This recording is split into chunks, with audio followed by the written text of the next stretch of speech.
Hello, I'm Anna Raimondi, coming to you from the Angel Cooperative in Ridgefield, Connecticut. Welcome to this episode of Talking to the Dead in Suburbia. Today, our guest is Krishna Das. Krishna Das is known for his ability to transport his audience into other worlds with his deep, hypnotic voice, fusing traditional kirtan, hope I said that right, of the East with Western harmony and rhythm. KD has developed his own musical style and has been called yoga's rock star because of the artistic layering of traditional art of chanting with instantly accessible melodies and modern instrumentation. Fulfilling his promise to the Maharaji, I will sing for you in the West, Krishna is a worldwide icon and the best-selling Western chant artist of all time. All time. All time. That's because nobody sold chants until I did. Yeah, but think how great that is. Nobody did it until you did. There has to be someone pioneering this, right? They were selling these for thousands of years. They just weren't. They weren't getting people weren't paying for it. Yeah, but in you know what? in the East, it's different. You know, in the East, they support spiritual work. They look to You do don't that. think it Yeah. does that here? No, but the culture is not built around that. In the East, you know, sadhus and yogis wander around and they put their hands out and somebody feeds them. That doesn't happen here. So it's a different model. So it just works that way here. Did you have a hard time getting it accepted here, given all of that? Not at all. Not at all. I mean, I wasn't trying to be accepted. I just was trying to save my ass. Well, sometimes that leads to acceptance. Well, something happened, but you know, and so that's why I started chanting, because I needed to do that for myself, and the practice involves other people. So it was very clear to me. I had this epiphany that I had to sing with people, and it was very clear. It was very much with people and not alone in my room. So yeah, you know, it just happened all naturally. There was no plan. This was not a career move, you know, this was a survival move. And it just turned into something else completely. Yeah, but you do believe you're on your path, yes? Excuse me? You do believe you're on your path, that the universe. No, of course. So, I mean, it's exactly the same for me as it always been. I'm chanting to It's enter into that. interesting how you've gone from, you know, this young man growing up in a Jewish family on Long Island. About as Jewish as the Pope. Well, but still, they were a Jewish family. They didn't practice Hinduism or anything like that, which I know, you know, you've said that you don't attach to that either. Is that true? That you're all religions and no religion? Yeah, I don't identify with any particular religion at all. So how did you? I identify very much with the saints that started those religions, but with the organization of religions, I don't have anything to do with that. How did you wind up in India initially? Just good karma. Well, the details are that I met Ram Dass when he first came back from India on his first trip, and so that was life-changing. And then after about a year and a half of hanging out with him in the States, in the summer of 1970, I went over to India to meet the guru.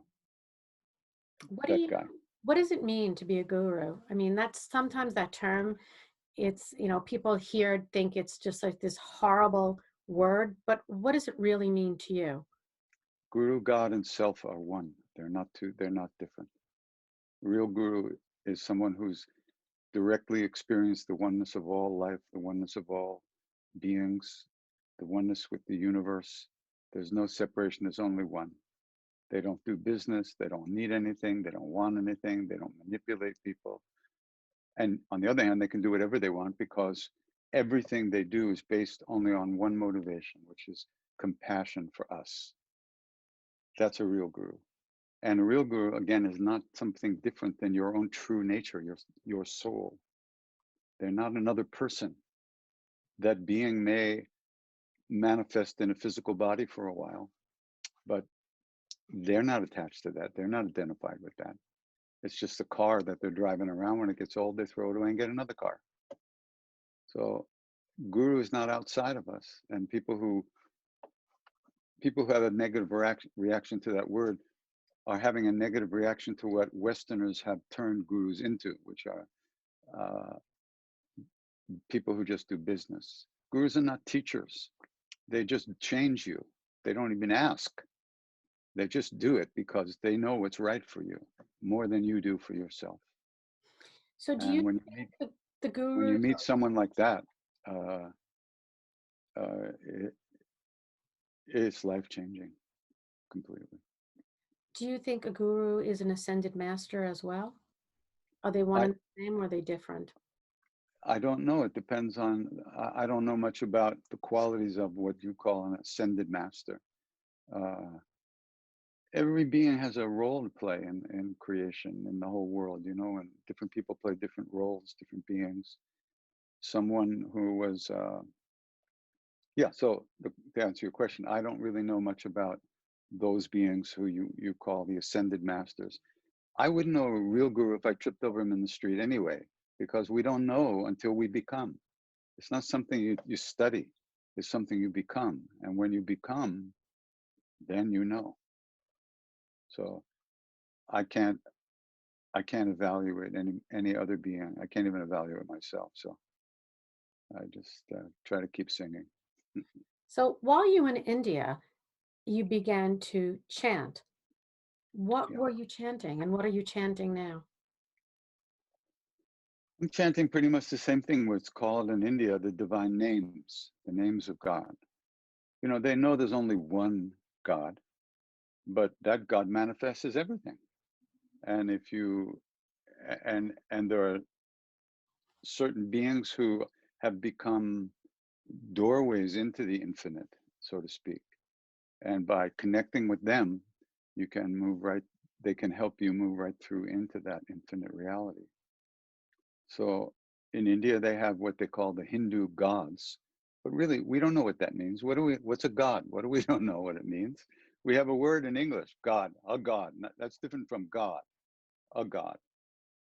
So, but we don't know what that means because we can't know anything outside of our conceptual reality with our minds. And a great being like that is beyond anything we can imagine or think about. So to use these words is very tricky, and Westerners just adopt things and they don't know what they're talking about. I mean, I remember I once was doing a retreat and I was in a very cranky mood that weekend. I don't know why. So some woman that I know in the group started to say, I do my job as seva. And I said, stop, stop. What are you talking about? You get paid? Yeah. Then it's not seva. Seva, what she was trying to say was selfless service, serve egoless service, desireless action, which Krishna says is karma yoga. That's called karma yoga. But we human beings do not have desireless action because everything we do has some motive, even if it's a pure motive, like to realize God or to serve humanity, serve others. There's a motive there. It's not your doing, and you think of yourself as the doer, even subtly.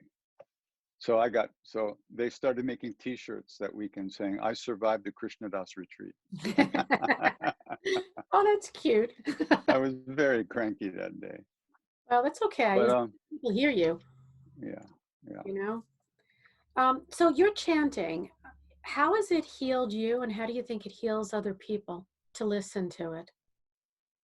What comes through? My guru comes through. That's what people feel. That's what I feel, and that's what I sing to. That loving presence within, which is now for me my guru who has left the body. So I can't find him outside. So I sing to him everywhere and in everything and everyone. So that I sing to that loving presence, and that's what people feel. They feel something pulling them in, pulling them, giving them some kind of positive feeling, and it's immediate. It's not you don't really think about it. It just happens. People tell me they were in some bookstore in the old days, and they heard some music on the speakers, and they were just mesmerized. What is that? And they went and they had to find out what it was. You know, it calls you. It just calls you home. The chanting calls you home. Does it bring up any heartache or suffering that, people need to look at? It can do that, yeah. So it can bring up a lot of stuff. But but the way the practice is done is very simple. You chant, you pay attention to the sound of the chant, and when you notice that you haven't been paying attention, you come back. That's the whole practice.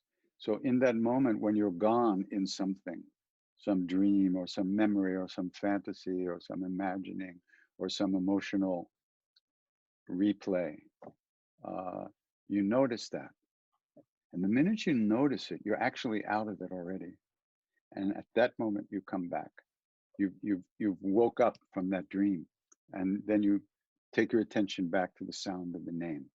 And every time you come back and rededicate yourself to listening to the sound that you're making, and maybe the people around you are making, and I'm making, they say that a neural pathway in the brain is deepened, and it gets a little bit easier minutely every time you come back, because we're coming back to ourself. Our thoughts, emotions, imaginings, all that stuff, they take us away. They take us away from ourselves. And the chant is the name of that place inside of us. So that creates this magnetism which pulls us out of the dreams and out of the stories that we tell ourselves and frees us from that stuff.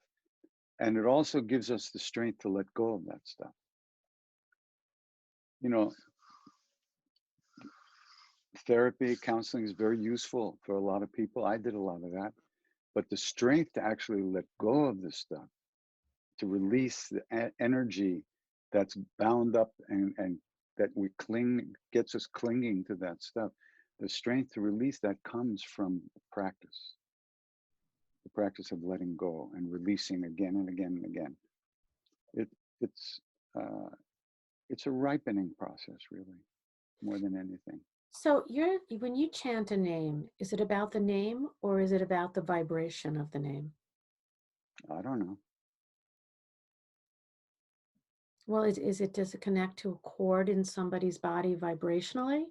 Or is it every sense? Or is it just what they hear? Because we all hear things differently.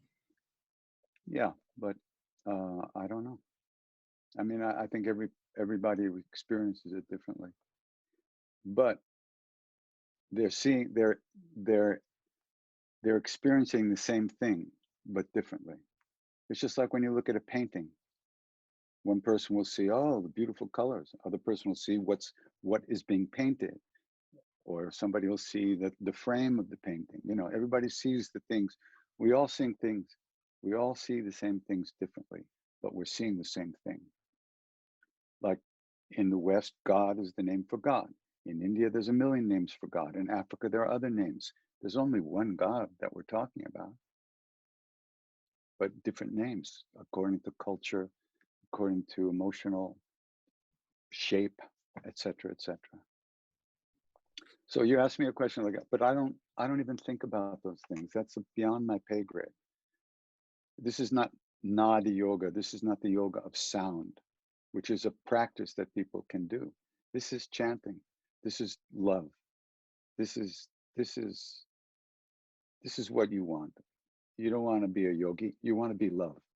If you think being a yogi is going to get you love, go for it. But why not go right to the love? You know, before I went to India, I was meditating. I was doing asana and pranayama, all these things. When I met Maharaji, I just forgot all that stuff because I was living in it. I was swimming in it. What am I going to do? What do you need a raft to when you've already got to the other shore temporarily? You know. So how do you live without him in your life now? Or do you feel him around you always? Like, how did you If you deal with his passing?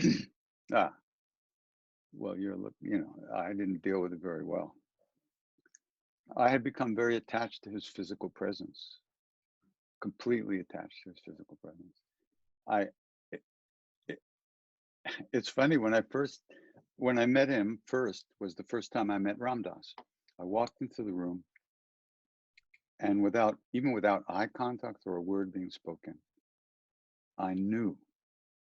And I was a pretty messed up kid, but at that moment, I knew that whatever it was I was looking for, and I didn't know what to call it, but whatever it was real, and it was in the world, and you could find it.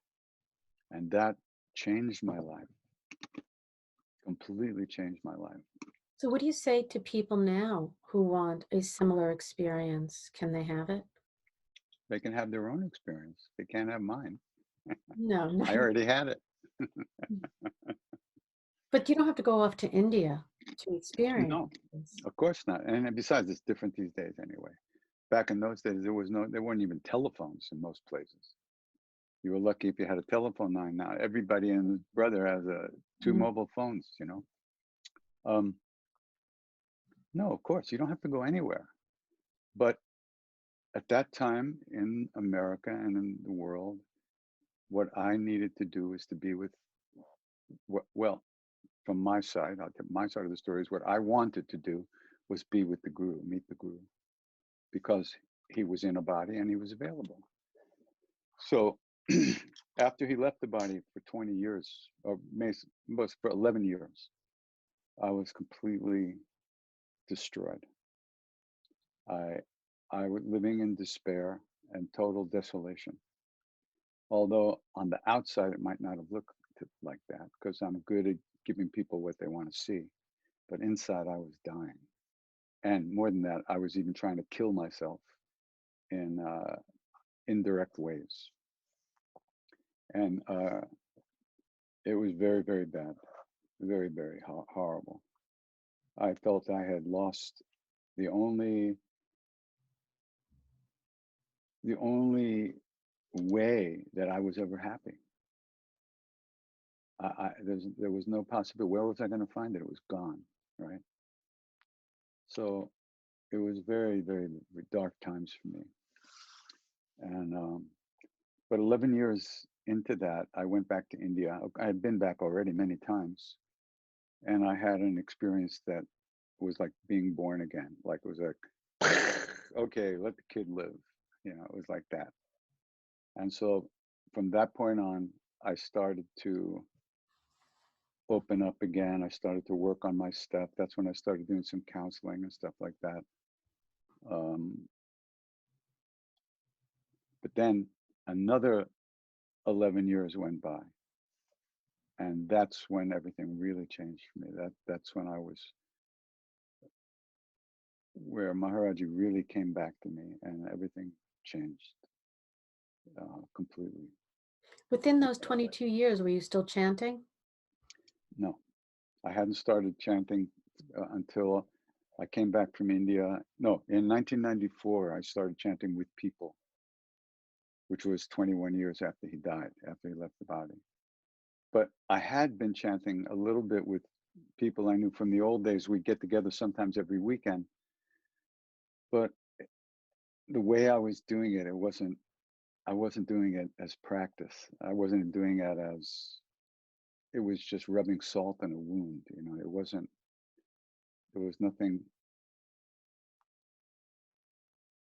nothing in it for me at that time. It was all show in a way. So where did you have to get to that it changed? Okay, well, in 1994, I was standing in my room in New York, and I had another epiphany. And I understood that if I did not sing with people, I would never be able to clean out the dark shadows and the corners in my own heart. I had no other way. This was all that was given to me. And if I didn't do it, it wasn't going to happen. And the understanding was that those shadows were the only thing that was causing me suffering, of which there was a lot of suffering. So I had to start singing with people. I started doing that. But after about 9 months, I over the first 9 months, I began to see that that I couldn't do it right. It wasn't gonna. I couldn't do it, and I was going to use all. I could see what was going to happen. It was already happening. People were coming towards me. Energy was coming towards me. Everything was coming towards me, and I was a hungry guy, and I was going to use all this attention and energy to satisfy my hungry desires. And there was no possibility that I wasn't going to do that. And I was horrified because that's not why I started to chant. I started to chant to reconnect uh, from my side with Maharaji again, because I had left him. He had never left me for a second, but I had left him. I had let go of his hand. And he used to say, once I take a hold of your hand, I never let go, even when you let go of mine. So I knew he was with me, but I had betrayed that connection, so to speak. And I was trying to reestablish myself in his presence again, in a different way. But I saw I couldn't do it because my own desires were going to ruin everything. So I quit. I quit singing and I went to India. And it's funny, I arrived on the spring solstice, 1995. And I left on the summer solstice, 3 months later. But just before I left, I had a very deep experience, a life-changing experience, where he showed me what it's like. He parted the curtains, and I saw the way things really are. Oh, and it was wonderful. You know why? Because it wasn't about me at all. Because I was thinking all this energy and chanting were coming to me, and it was all about me, and people wanted me, right? And then I saw it's not about me at all. People want the connection to him, to that love. Forget about him, but to that love and to themselves. And that's what they feel. They think it's coming from me. That's their delusion. That's fine. They can have that. I don't care what. But I had the same delusion, but he freed me of that. And at one point in the middle of this very powerful experience, I looked up in the sky. And up in the sky, I saw like a little thickening of the atmosphere, right? It's like, and in that little thickening, there was like whirling around, little millions of little things whirling around, making a little. And I looked up and I laughed and I said, that's Krishna dasness. All that, and there were thoughts. And what they were me thoughts. And I saw very clearly that when I think I'm Krishna Das, I think I'm Krishna Das. When I don't, then what? Then there's no separate being there at all.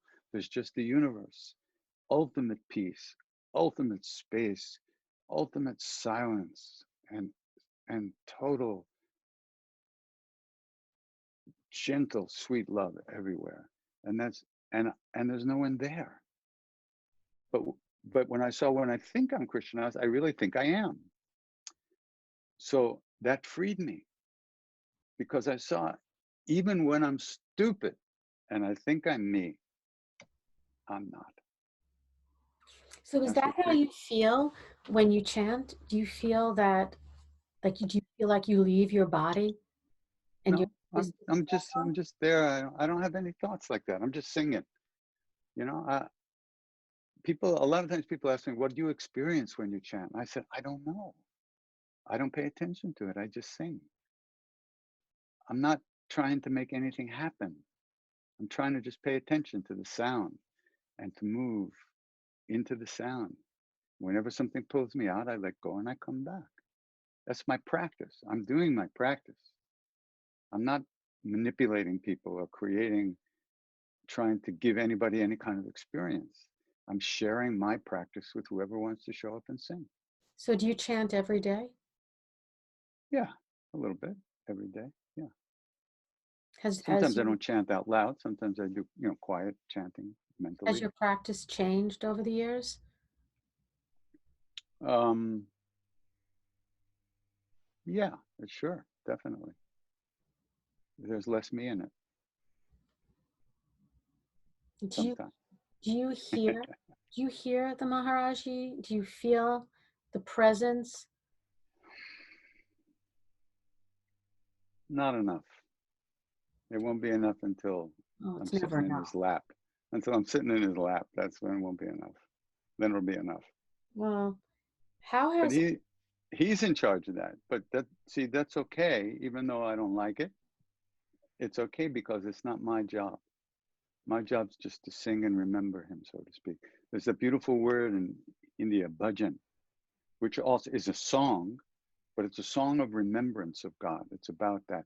But it also means to remember. There's this beautiful idea of just to remember the love, remember to look, to remember to see what it is.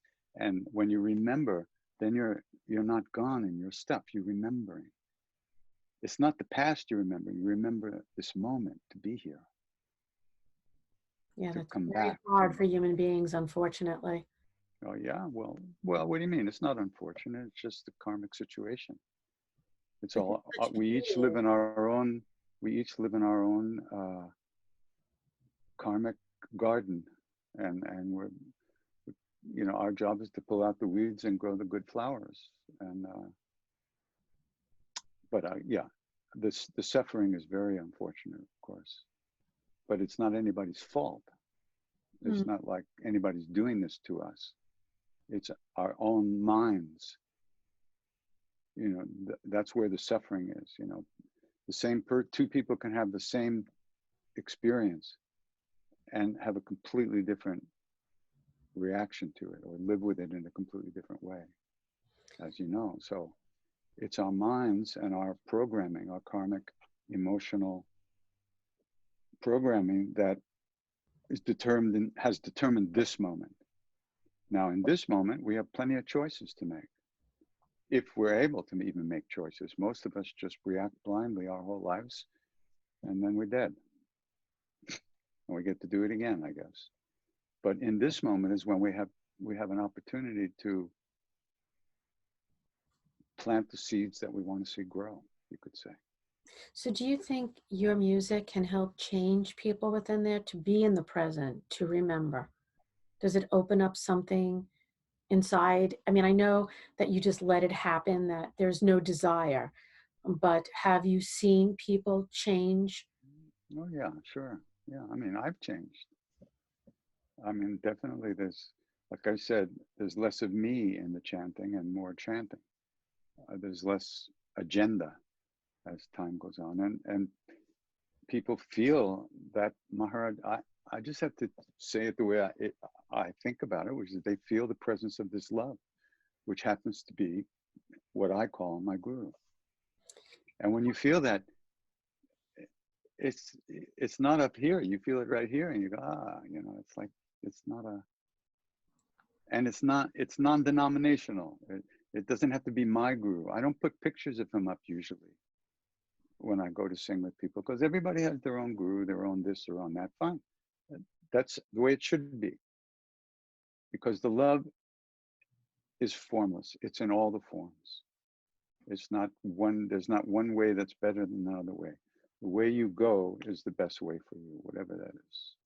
So, that being said, when you teach people how to chant, So when what's you that? teach people how to chant or you tell them about how they can practice it on their own, how can you do that if it's so individual?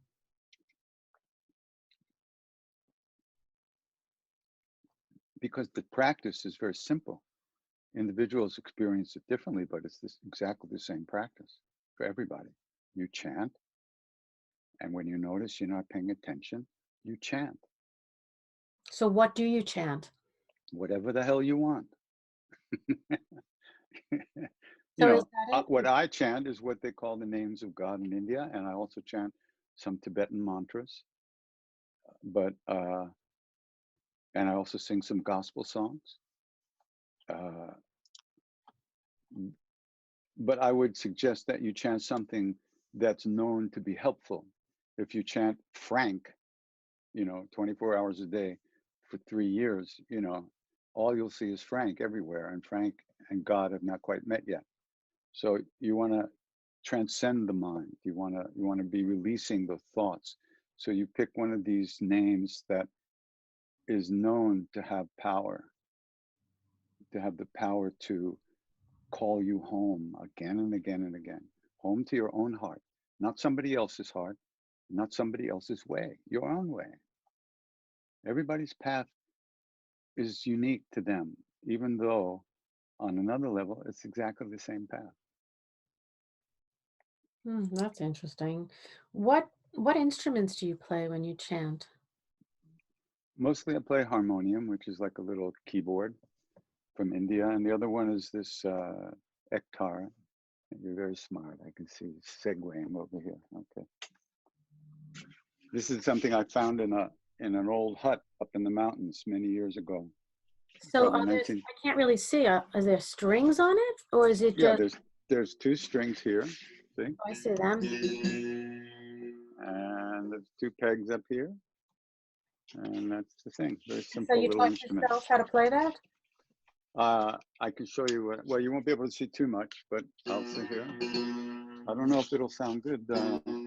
That's okay. Pick up from these mics, but whatever. Okay, we'd love to hear you play something. Okay, I'll sing a few mantras to the goddess. How's that?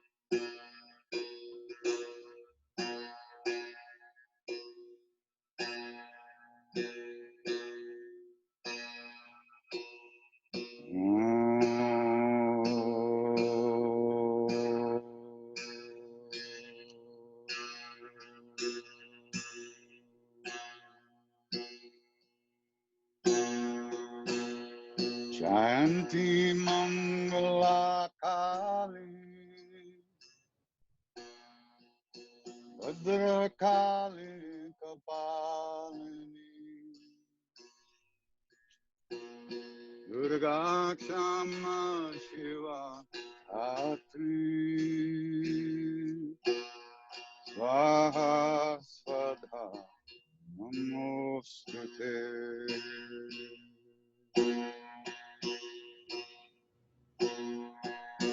Sarvanangalamangalye Shive Sarvata Sadike Sharanye Trambake Kari Narayani Namostute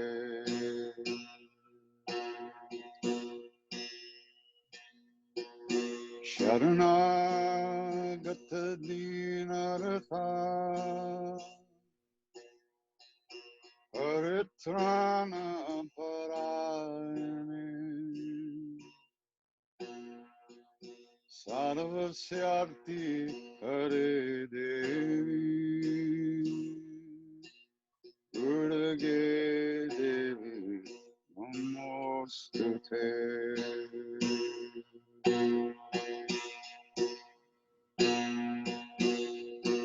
Ali Durge Namo Namo Kali Durge Namo Namo Kali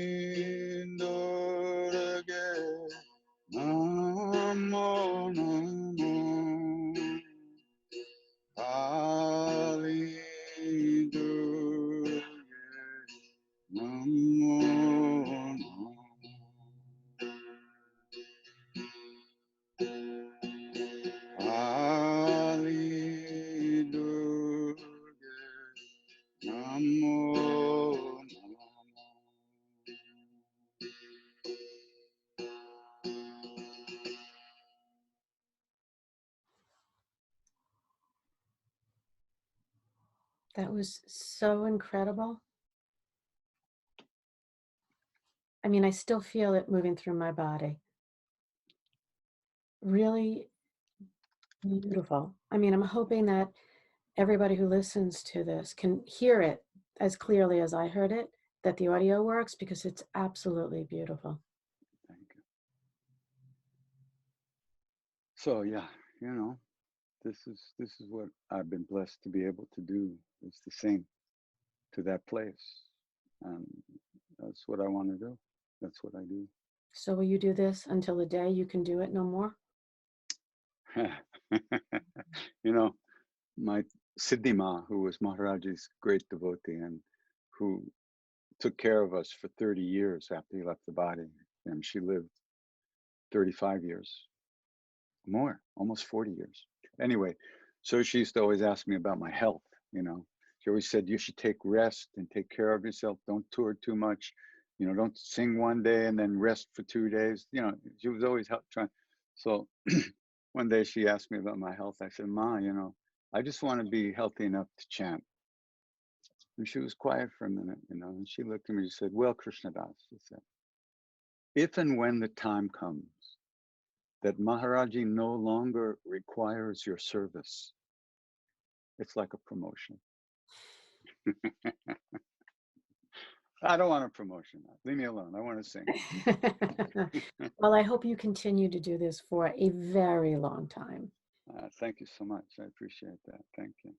Thank you so much for joining me today. You are a wonderful being and a wonderful soul, and you're a blessing and bringing that love to so many people. Thank you. Thank you so much. I appreciate it. Thank you. Take care. Namaste.